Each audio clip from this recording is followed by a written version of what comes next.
Sud Radio, l'invité politique, Jean-Jacques Bourdin. Bonjour à toutes et à tous. Vous voulez savoir? Alors parlons vrai ce matin avec Franck Riester, qui est ministre chargé du commerce extérieur de la France, de la francophonie et des Français de l'étranger, président de la Commission nationale d'investiture de Renaissance. Franck Riester, bonjour. Bonjour. Merci. Vous êtes venu avec une bonne nouvelle, l'attractivité de la France. La France est toujours le pays le plus attractif d'Europe pour la 5e année consécutive. Combien d'entreprises sont sous contrôle étranger en France aujourd'hui? Sous contrôle étranger, alors ça dépend ce qu'on appelle sous contrôle étranger, mais je n'ai pas le chiffre en tête là à l'instant T, mais il y a un certain nombre d'entreprises bien sûr dont les capitaux sont détenus par l'étranger, et c'est une bonne chose. On a 20 000, 17 500 je crois. Bon, 2 200 000 personnes employées par finalement des investissements étrangers. Oui, c'est une bonne chose.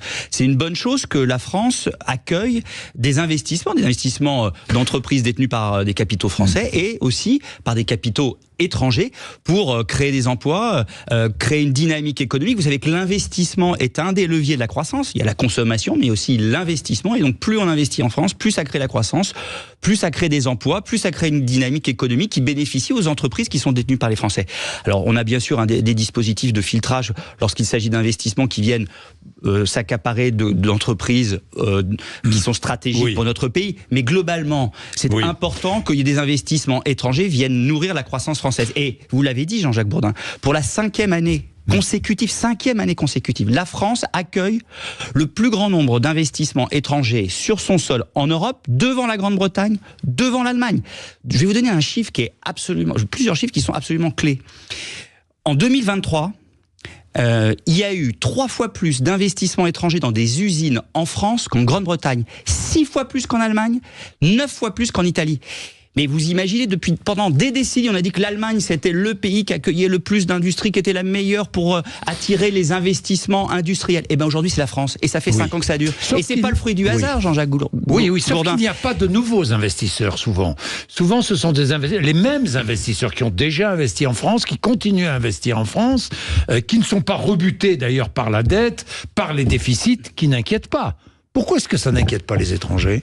Mais parce qu'ils regardent, quand un investisseur étranger qui vient d'Asie, d'États-Unis, d'Afrique, regarde un investissement en Europe, il se dit là où il a le plus de chances que ces investissements soient rentables, qu'il puisse avoir le plus de retour sur son investissement. Et donc il regarde un certain nombre d'éléments. Vous parliez des éléments financiers, vous l'avez évoqué, mais il regarde la fiscalité, il regarde les talents, il regarde la politique de soutien à l'investissement, à la recherche, à l'innovation. Et quand il regarde tout ça, les talents, les compétences, quand il regarde tout ça, il choisit la France. Il choisit la France, et depuis 5 ans. Et parce qu'il y a depuis maintenant une dizaine d'années, ça s'est accéléré depuis l'arrivée d'Emmanuel Macron en responsabilité, une politique de compétitivité pour notre économie, pour baisser la fiscalité, pour simplifier la vie des entreprises, pour investir dans la recherche et l'innovation, qui permet à notre pays d'être le pays le plus attractif pour celles et ceux à l'extérieur de l'Union européenne qui veulent investir en Europe. Ça veut dire 2 choses, Franck Riester. Ça veut dire que les impôts sur les sociétés ne baisseront pas ou continueront à ne pas augmenter.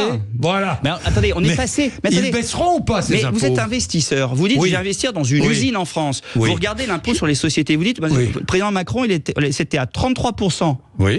En 2017, c'est à 25% aujourd'hui. Vous dites, il y a un chef d'État qui accompagne les entreprises. Mais 25%, on est dans la norme européenne. Il faut aussi que les entreprises contribuent aux investissements publics, à notre protection sociale. Donc, on va continuer d'accompagner la baisse et la maîtrise de la fiscalité dans notre pays, et notamment pour les entreprises. Ça veut dire qu'on va aller jusqu'au bout de la baisse des impôts de production. Ça veut dire qu'on ne va pas augmenter les impôts comme certains veulent nous le dire, ce qui serait ravageur pour notre économie. En fait, je vais vous dire, on ne va pas changer de stratégie économique. Même si nos oppositions, qu'elles soient de droite ou de gauche, veulent qu'on change de stratégie, on ne changera pas parce que cette stratégie, elle fonctionne. Regardez la croissance qui a été annoncée, 1% parmi la meilleure de la zone euro, et notre attractivité qui, d'année en année, se confirme. Franck Riester, 1% de croissance en 2024 ? Il y a des prévisions qu'a fait le ministre de l'économie qui vont dans ce sens-là. Mais regardez le premier trimestre. 1%. Regardez le premier trimestre. Oui. Il y a une bonne dynamique. Je vous pose la question. Il y a une bonne dynamique. Cette dynamique. On est à 0,4. Mais cette bonne dynamique, elle est le fruit de cette stratégie. Oui, mais on peut pas dire oui comme ça, Jean-Jacques Bourdin. Je dis oui. C'est important. Je vous dis oui. Je vais pas vous dire non. Oui, mais on a l'impression que vous relativisez. C'est important de le dire parce que quand on a tous ces gens qui critiquent en permanence parce qu'il y a des critiques. Mais on l'écoute, on est lucide, il y a des choses qu'il faut améliorer, je vais vous notamment poser sur la simplification, sur un certain nombre d'éléments. Mais regardons en face aussi, dans ce monde difficile, dans un monde où la croissance en Europe est plus faible que ces dernières années, la France tire son épingle du jeu parce qu'il y a une stratégie économique, fiscale, pro-entreprise qui est volontariste et qui tient dans le temps. Alors, Franck Riester, la Chine, le président chinois sera en France la semaine prochaine. La Chine inonde l'Europe avec pas que les voitures électriques, mais avec les voitures électriques, avec les batteries, avec les panneaux solaires. Comment faire pour résister à cela? Je ne sais pas, moi. Augmenter les droits de douane? Est-ce qu'il faut, en Europe, augmenter les droits de douane? Il faut avoir plus de patriotisme européen. Il faut avoir une politique commerciale qui défendent mieux nos intérêts. Et c'est ce qui nous insufflons en Europe depuis maintenant plusieurs années avec des résultats. On a aujourd'hui un certain nombre... On a un certain nombre d'instruments de protection qui sont mis en œuvre. Regardez sur les véhicules électriques. Vous avez raison. Il y a un vrai risque d'inondation du marché européen par les véhicules électriques. Eh bien, l'Union européenne est en train d'enquêter sur les subventions chinoises aux industries mais regardez, les États-Unis ont augmenté les droits de douane, ont protégé leur industrie automobile, ce que nous ne faisons pas en Europe. Ne dites pas ça. Regardez, ne dites pas ça. Il y a une enquête qui est faite, il y a des discussions avec les autorités chinoises, et ça pourra amener à éventuellement, effectivement, prendre des dispositions qui pourront aller aussi jusqu'à, pourquoi pas, augmenter les droits de douane pour les véhicules électriques chinois. S'il s'avère à l'augmentation des droits de douane pour les véhicules chinois. Moi, je suis favorable à utiliser les outils de défense commerciale européens pour lesquels nous nous sommes battus, notamment sur présidence française, si ils sont nécessaires à être utilisés. En l'occurrence, s'il y a des subventions pour telle ou telle entreprise par tel ou tel pays, il faudra utiliser les moyens que nous avons à notre disposition maintenant, grâce notamment à l'impulsion française, pour se protéger, ce qui pourra passer peut-être effectivement par l'augmentation des droits de douane. Regardez, vous l'avez peut-être suivi ça, Jean-Jacques Bourdin, il y a une enquête aussi européenne sur la réciprocité dans l'ouverture des marchés publics. Est-ce que vous savez que nous ouvrons, nous Européens, nos marchés publics aux entreprises du monde entier, alors que par exemple les Chinois ou d'autres pays, les États-Unis, n'ouvrent pas la totalité de leurs marchés publics à nos entreprises. Ne respectent pas les règles du commerce donc il faut international. Que ça change. C'est pour ça qu'on a voté. Nous sommes naïfs. Mais on a été trop naïfs, oui, vous avez raison. Mais on ne l'est plus. Et notamment sous impulsion française. Je suis bien placé pour le savoir. J'étais, en tant que ministre du Commerce extérieur sous présidence française, celui qui, avec mes collègues européens, a fait voter ce dispositif qui va permettre de forcer les pays extérieurs à l'Union européenne d'ouvrir leurs marchés publics à nos produits. Et là, il y a une enquête en ce moment même de l'Union européenne sur les dispositifs médicaux dans les marchés publics en Chine. Eh bien là aussi, on va discuter avec les Chinois. S'ils n'ouvrent pas leur marché public à nos dispositifs médicaux, eh bien on va changer la politique d'ouverture de nos propres marchés publics. Eh bien vous voyez, ça c'est des exemples concrets de changement du paradigme. Au président chinois. Oui, parce qu'avec les Chinois, qui est un grand pays, nous avons un dialogue direct, franc, exigeant. Nous avons envie de travailler avec eux, bien sûr, mais pas n'importe quelles conditions, et on veut mieux se protéger sur des pratiques qui sont effectivement aujourd'hui non équitable. Alors, Franck Riester, j'écoutais hier au Sénat l'intervention du PDG de Total qui racontait ce qui s'est passé en 2016 ou 2017. L'Europe a décidé d'enlever toutes les barrières douanières qu'il y avait sur les panneaux chinois. Conséquence, Total a fermé 2 usines en France. Conséquence, on ne fabrique plus en France un seul panneau solaire. Alors, que demande-t-il ? Bien, il demande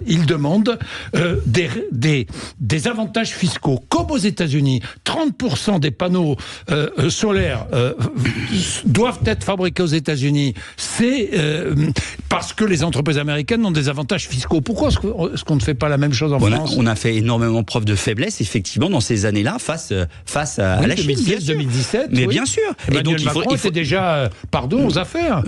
Il n'était pas président de la République en 2016. Et croyez-moi, pour convaincre, attendez, ça se fait pas non plus comme ça, convaincre tous nos partenaires, convaincre la Commission. Donc il faut du temps. C'est le discours de la Sorbonne. On a les résultats aujourd'hui. Il faut amplifier, accélérer, vu l'évolution aussi des comportements de nos partenaires. Et donc vous avez raison, c'était une preuve de faiblesse. Il faut plus avoir cette faiblesse-là. C'est pour ça on a un dialogue exigeant et qu'on utilisera les moyens à notre disposition pour nous protéger par rapport à la Chine, par rapport aux États-Unis, par rapport à une stratégie de marché public. Oui, il faut relever notre niveau de jeu, si je puis dire, en matière de défense commerciale. Et c'est ce que nous faisons. Nous devons continuer à ouvrir un certain nombre de marchés, parce que quand je vois certains qui veulent se recroqueviller uniquement sur nous-mêmes, ça serait ravageur pour notre économie, alors que notre économie est une économie qui est tournée vers l'extérieur. Mais en même temps, il faut se protéger pour de la concurrence loyale et pour de la réciprocité. Oui, bien. En attendant, les élections européennes se profilent à l'horizon. Je regarde les scores. Dans les sondages, Jordan Bardella est largement en tête à plus de 30%, 31%. Votre candidate Valérie Hayé est distancée, menacée par Glucksmann. Au fait, on connaîtra quand la liste? Ce soir, demain matin? Dans les tout prochains jours. Non, dans les tout prochains jours, dans toutes les prochaines heures. Tout prochain jour. À tout prochain jour. Donc c'est pas encore ce week-end, quoi. Tout prochain jour, ça peut être avant le week-end. Oui, avant le week-end. Bien. Qui sera numéro 2 sur la liste? Vous le verrez le moment où on annoncera la liste. Est-ce qu'on aura une surprise? Est-ce que le général Trinquant fera partie de cette liste? Vous verrez quand on annoncera la liste. Oui, vous ne savez. Vous savez, mais vous voulez pas le dire. Non, mais il y a un processus. Attendez, il y a un processus de validation. Oui. Vous savez quoi? Oui. Vous savez quoi? Vous savez quoi? Vous savez tout le monde sait, tout le monde sait rien du tout. Vous savez. Non, mais attendez, il y a un processus qui fait qu'il y aura une CNI, une commission nationale d'investiture de Renaissance. Il y a ensuite un bureau exécutif qui validera les candidats de la liste concernant les candidats Renaissance, sachant que c'est une liste de rassemblement. Et il y a, vous le savez, des candidats qui seront Horizon, qui seront Modem, qui seront UDI, qui seront du Parti radical. Donc c'est un rassemblement. Nous, à Renaissance, on ne valide que les candidatures de Renaissance. Oui, ça j'ai bien compris. Ça va venir. Ça va venir. Bon. Écoutez, le programme pas très impatient. Je le dis tout de suite. C'est pas. J'avais l'impression que si. Mais le programme, ça sera lundi. Le programme, ça sera lundi. Le programme, ce sera lundi. Nous verrons bien. Pendant ce temps-là, donc, Bardella caracole en tête. J'ai écouté sur TF1 une petite interview de militants RN rencontrés à Perpignan et venus écouter Marine Le Pen et Jordan Bardella hier. Que disait cette militante? Je suis au RSA, on a du mal à vivre, on vote tous RN, on est tous en colère. C'est votre échec, celui-là, et celui de la gauche, Franck Riester? Écoutez, à partir du moment où il y a encore des problèmes... Les inégalités et l'inattention, je dis bien l'inattention portée aux plus modestes, c'est votre échec. Non, mais ça, c'est pas... je le conteste formellement. C'est faux? Oui, je le conteste formellement. Alors pourquoi vote-t-il RN? Écoutez, il faut leur expliquer, leur demander. Ce que je ressens, c'est effectivement une exigence par rapport à ceux qui gouvernent d'avoir davantage de résultats encore. Bien sûr, et il faut qu'on ait davantage de résultats. Mais enfin, quand même, regardez. Pour les plus riches? Non, mais pour les plus modestes? Mais quelle est la bonne réponse pour ceux qui ont le RSA? C'est de leur apporter une activité. Pendant des décennies, Jean-Jacques Bourdin, quand vous faisiez peut-être pas pendant des décennies, mais enfin, quand vous pouvez le dire, allez-y, ça ne me vexe pas. Des interviews, la première question, vous disiez, mais comment vous réglez le problème du chômage, monsieur le Premier ministre ou monsieur le ministre? Le problème du chômage, on ne l'a pas réglé totalement, mais enfin, on y a apporté une sacrée réponse. Le chômage n'a jamais été aussi bas depuis 40 ans. Mais alors pourquoi et pour les chômages des jeunes en particulier, dans les sondages? Il faut continuer. Pourquoi votre échec à faire baisser le Rassemblement national? Échec collectif. Vous n'êtes pas seul, la gauche aussi. Écoutez, moi, vous savez, on va continuer d'agir. C'est difficile d'agir dans un monde comme il est, avec des crises énergétiques, de la guerre à nos portes, avec l'inflation, avec des comportements commerciaux comme vous les avez décrits. Donc c'est dur, c'est difficile, mais il faut travailler. Il faut évidemment continuer d'expliquer ce que nous faisons et continuer d'avoir des résultats. Et notamment en matière économique, pour notamment permettre à ceux qui aujourd'hui n'ont pas d'activité, pas suffisamment de revenus, de pouvoir avoir un emploi. Mais les résultats, ils sont là. Votre incapacité à gérer les finances publiques, à redresser le pouvoir d'achat de nombreux Français, à lutter contre la violence des mineurs, à diminuer les inégalités. C'est votre incapacité. Les déficits, ça nous a permis quoi? De protéger nos compatriotes qui travaillaient pendant la crise Covid. C'est ça pourquoi il y a une augmentation des déficits? C'est parce qu'on a fait le quoi qu'il en coûte, qui a protégé des entreprises, qui a protégé des salariés dans les entreprises. Et on est fiers de l'avoir fait. Parce que quand dans d'autres pays, les gens se sont retrouvés à la rue parce qu'il y avait la crise Covid, en France, on les a protégés. Alors évidemment, ça a augmenté les déficits. Et comment on va régler les déficits et les dettes demain? En maîtrisant bien sûr les dépenses, mais tout en continuant d'investir, mais en ayant une croissance économique et la création d'emplois. D'où notre politique de compétitivité qui paye avec l'attractivité dont on a parlé tout à l'heure, avec la création d'emplois, avec une croissance qui est une des plus fortes de la zone euro. C'est ça qui permet de régler en profondeur la situation de nos compatriotes. Ensuite, concernant la délinquance... 2017, j'entends ce discours. Mais oui, mais enfin, il y a des résultats. Nous sommes en 2024, ça fait 7 ans. Mais il y a des résultats.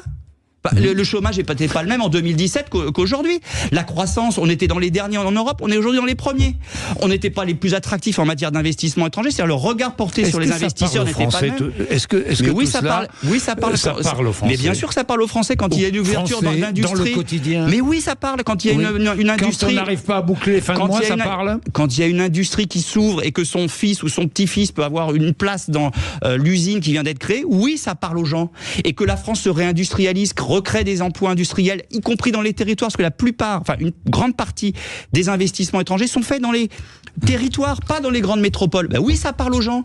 Oui, ça parle aux gens quand leurs enfants peuvent trouver un apprentissage alors qu'ils n'en trouvaient pas jusqu'à présent. Alors qu'on est presque à 1 million d'apprentis. Vous devriez être à 40%. Si ça parle aux Français. Pardon, Franck Riester. Oui, moi je pense que ça parle. Mais écoutez, il faut continuer de convaincre. Qu'est-ce que vous voulez que je vous dise? Convaincre en agissant, en continuant. Vous avez raison. Là où on peut nettement mieux faire, c'est sur la simplification. Oui. Et donc il y a eu des annonces très fortes qui ont été faites et qui vont être suivies des faits. Là où il faut continuer d'avoir ce volontarisme-là, c'est sur la délinquance. Vous avez raison. Pourquoi on fait les opérations Place Net XXL et qui changent la vie des gens? D'ailleurs, ils témoignent, les gens qui ont bénéficié de ces dispositions. Eh ben, il faut amplifier ça. C'est pour ça qu'on a mis des moyens. C'est pour ça qu'on a une politique pénale plus exigeante, plus ferme. C'est pour ça qu'on met des moyens à la justice pour que les décisions de justice soient faites plus rapidement. Voilà. Alors ça se règle pas d'un coup de baguette magique. Il faut continuer d'agir.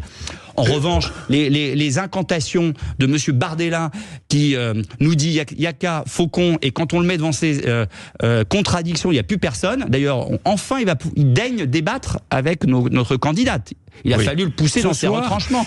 Il va débattre. Il va faire meeting avec le Premier ministre ou pas? Écoutez, il va faire des meetings. Il va faire des meetings à Perpignan chez ses militants, et il va chez le maire Monsieur Alliot, et il refusait l'obstacle des débats. Eh bien, on va voir là, face à Madame Hayé, qui est une députée reconnue par sa compétence, qui est présidente du groupe Renew, qui est le groupe qui permet de changer concrètement les choses en Europe et qui a démontré, le groupe Renew, qui était présidé par Stéphane Séjourné, qui est maintenant présidé par Valérie Hayé, que c'est un groupe charnière qui fait les majorités et qui permet de mettre en œuvre cette volonté qui est la nôtre d'avoir une Europe puissante. Est-ce que le Premier ministre va débattre avec Jordan Bardella? Jordan Bardella a dit oui ou pas? Il a accepté? Mais écoutez, le Premier ministre, il fait campagne. Le Premier ministre, il a peur de personne pour débattre. Non, mais d'accord. Il voulait même débattre avec Madame Le Pen, c'est elle qui refuse. Donc c'est sûrement qu'elle a peur. Donc le Premier ministre, il débattra, il fera campagne comme il a commencé de le faire. Jordan Bardella a dit oui à ce débat, vous savez ou pas? Pardon? Jordan Bardella a dit oui à ce débat, vous savez ou pas? Écoutez, je sais pas. Mais enfin, il faut pas qu'il se défile, Jordan Bardella. Pas qu'il ait peur. Franck Riester, vous avez vu l'image Raphaël Glucksmann insulté, menacé le 1er mai, c'était hier, par des militants d'extrême gauche, LFI et jeunes du PC. Vous en pensez quoi? Vous savez, la violence dans les paroles amène toujours la violence dans les actes, et on peut ne pas être d'accord politiquement et ne pas être dans la violence. Et c'est vrai qu'il y a des extrêmes de gauche et de droite qui sont dans la violence verbale, voire la violence physique. C'est inacceptable, et donc évidemment on ne peut pas tolérer ça. Bien, la France doit-elle reconnaître un État palestinien? Je vous dis ça parce que j'avais Nathalie Loiseau mardi, qui sera sur la liste, j'imagine, de Valérie Hayé. Nathalie Loiseau, écoutez, n'a pas démérité, non? Vous verrez bien le moment où l'annonce sera faite. Non, mais je vais pas dévoiler. En plus, je suis en charge de la CNI de Renaissance. Elle est Horizon. Voilà. Bon, elle dit, je suis favorable à la reconnaissance d'un État palestinien. Vous aussi? Ce qui compte, c'est qu'on arrive à la paix. Oui, non, mais d'accord, mais je vous pose une question précise. Oui, mais vous savez, ou non? Attendez. Ah, ben là, c'est pas compliqué. Si c'est une condition de la création de 2 États qui nous paraît être la solution pour la paix... Ça paraît être une condition, 2 États. Il faut un État palestinien. Oui, c'est ce qu'a toujours défendu la France. Donc vous êtes favorable à la reconnaissance d'un État palestinien? Si c'est la condition pour la paix, à partir du moment où il y a la création de 2 États, oui. Oui, bon. Mais c'est pas reconnaître pour reconnaître, c'est reconnaître parce que ça apporte des solutions concrètes à la paix, à la sécurité d'Israël et à la paix dans la région. Est-ce qu'il faut mettre fin à l'accord d'association entre l'Union européenne et Israël? L'Union européenne qui est le premier partenaire commercial d'Israël. Non mais c'est pas d'actualité. C'est demandé, c'est demandé. C'est demandé, d'accord, mais c'est pas d'actualité. On a un dialogue nourri avec Israël. Stéphane Séjourné a rencontré Benjamin Netanyahu dans le cadre de sa tournée. Il revient du Moyen-Orient pour libérer les otages et pour trouver des solutions pour la paix dans la région. Et dans ce dialogue-là, les choses se passent très bien. Parce que l'accord est conditionné au respect des droits humains. Oui. Oui. Donc vous voyez rien à redire. Vous ne voyez rien à redire à la politique israélienne. Non mais écoutez, ni au respect des droits humains. Jean-Jacques Bourdin, on a été très clair. On appelle à un cessez-le-feu. On veut que le droit humanitaire soit respecté. Et donc on a ce dialogue exigeant avec Israël, comme on l'a avec n'importe quel pays. Est-ce qu'il y aura un vote sur le CETA à l'Assemblée nationale? Oui, il y aura un vote sur la ratification du projet de loi sur l'accord commercial avec le Canada, le CETA. Le moment venu, il y en a déjà eu un d'abord en 2019. Non. À l'Assemblée, c'est vrai. Il y en a eu un à l'Assemblée en 2019 qui a validé le projet de loi de ratification. Il y en a eu un au Sénat il y a quelques semaines négatif, on l'a bien regretté, dans une alliance complètement 82% baroque, si moins qu'on puisse dire, folle, entre les communistes, les socialistes qui avaient soutenu l'accord et les LR qui avaient soutenu l'accord à l'époque sous Nicolas Sarkozy, qui d'un seul coup se sont alliés avec les communistes pour voter contre, alors que cet accord bénéficie à nos entreprises, bénéficie notamment à notre agriculture. Et donc, il y aura un retour à l'Assemblée nationale le moment venu. Ce moment venu, ça ne peut pas être pendant les élections européennes, parce qu'on ne va pas instrumentaliser ce sujet-là à des fins électoralistes. On ne va pas laisser cette instrumentalisation faite par certains. Et on a besoin aussi d'avoir un peu plus d'éléments pour nourrir le débat. Il y a des questions qui ont été posées, on va y répondre. D'abord, il y a un bilan qui est en train d'être fait de la mise en œuvre provisoire de l'accord par la Commission européenne. Ça sera d'ici à fin 2024. Et on lance une mission parlementaire. Le Premier ministre lance une mission parlementaire qui va permettre de regarder de près les dispositions en matière européenne pour exiger de nos partenaires commerciaux la réciprocité dans les normes de production. Ça s'appelle les mesures miroirs. Il y en a certaines qui sont en application, notamment qui concernent le bœuf aux hormones. Eh bien, bœuf élevé avec des hormones comme facteur de croissance. Eh bien, on va regarder si c'est bien respecté et s'il ne peut pas y avoir d'autres mesures miroirs. Donc il y aura débat et vote à l'Assemblée nationale, et si le vote est négatif, il y aura notification au Conseil de l'Union européenne par la France? Il y a un processus parlementaire qui va aller jusqu'à ce terme, et donc j'espère, je suis convaincu, je veux en tout cas y croire, que le Parlement français va valider un accord qui est un bon accord pour nos entreprises. Et s'il n'est pas validé? On verra le moment venu. Bon, le Mercosur, on en est où? Le Mercosur. Il y a de nouvelles discussions. Vous savez, sur les accords commerciaux, on n'est pas dans l'idéologie comme certains. On n'est pas se recroqueviller sur nous-mêmes comme M. Glucksmann le propose, ou comme M. Bardella le propose, ou comme M. Bellamy le propose. D'ailleurs, ils se retrouvent en général surtout en matière européenne. Ils sont contre le nucléaire, contre les accords commerciaux, sans regarder s'ils sont bons ou mauvais, contre les pactes asile-immigration. Les communistes sont pour le nucléaire, non, vous pouvez pas dire. Attendez, ils se rejoignent. Non, Bellamy, oui, sur le nucléaire, oui. Enfin, Bellamy et les socialistes aussi, d'ailleurs. Non, attendez. C'est beaucoup plus compliqué que ça. Beaucoup plus compliqué que ça.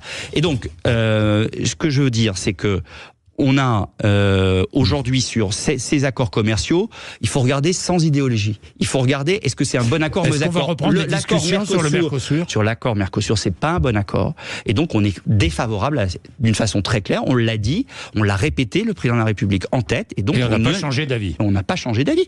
Il faut qu'on prenne en compte les questions climatiques et la protection de nos agriculteurs. C'est pas le cas dans l'accord avec le Mercosur. On est contre. Au niveau du CETA, c'est le cas, et donc on est favorable. Merci d'être venu nous voir, Franck Riester, ce matin, sur l'antenne de Sud Radio, 0826 300 300. À tout de suite. Je vous rappelle que tout à l'heure, nous aurons un débat européen avec Céline Imar, qui est numéro 2 sur la liste LR de François-Xavier Bellamy, et Aurore Lalucq, qui est députée européenne et 4e sur la liste PS Place Publique, à 9h15. Merci, 8h58.